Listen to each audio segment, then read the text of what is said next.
வணக்க மக்களே. காலையில் பார்த்தீங்கன்னா இந்த ஆர்எஸ்பி மீடியாவில் செய்தி பார்க்குறது வழக்கம். ஏன்னா எல்லாமே அந்த மீடியா தானே, அவங்களுக்கு இந்த திமுகவுக்கு ஜாலரா போடுற மீடியா தானே. காலையிலே பார்த்தீங்கன்னா ஒரு செய்தி என்னன்னு கேட்டால், சென்னை தாம்பரத்தில் சேலையூர் பகுதியில் ஒரு பாஜக நிர்வாகி ஒருத்தன் பல பெண்களை நாசம் பண்ணி ஏமாற்றி இப்போ பணத்தை அபரிச்சிட்டான், செல்ஃபோனில் பல வீடியோக்கள் இருந்ததுன்னு சொல்லி ஒரு செய்தி. நானே கொஞ்சம் ஷாக் ஆகிட்டேன். ஏன்னா சரி என்னவோ நடந்திருக்குமோ என்னமோன்னு ஒரு சந்தேகம். அப்புறம் பார்த்தீங்கன்னா சேப்பாக்கம் தெற்கு தொகுதி பகுதியில் திமுக போஸ்டரில் பூரா அவன் படம் போட்டிருக்கு. ஆக்சுவலாக அவன் திமுக நிர்வாகியை மறைச்சி இந்த ஆர்எஸ்பி மீடியாக்கள் என்ன திமுகட்ட காசு வாங்கிட்டு எப்படி திருச்சி விடுதான் பாருங்க. பாரதிய ஜனதா கட்சி நிர்வாகின்னு சொல்லி போட்டு விடுதான். இது என்ன பொதுமக்களுக்கு தெரியவா போடுது?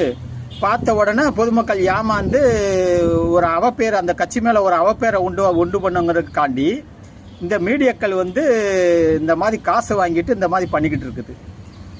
ஏண்டா ஒரு செய்தியை உண்மையாக போடுங்களேன்டா, உண்மையாக போடுங்களேன். உண்மையாக போட்டு உண்மையை சொல்லி ஓட்டுக்கு வாங்குங்களேன். ஏன் வளர்ந்து வர்ற பாஜகவை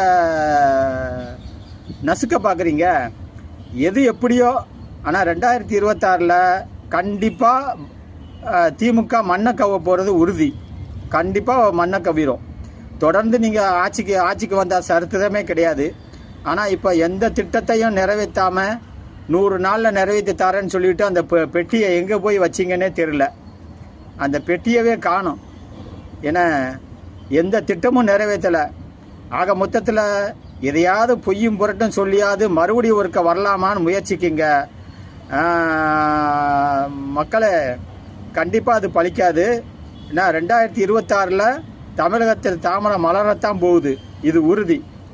ஜெய்ஹிந்த்.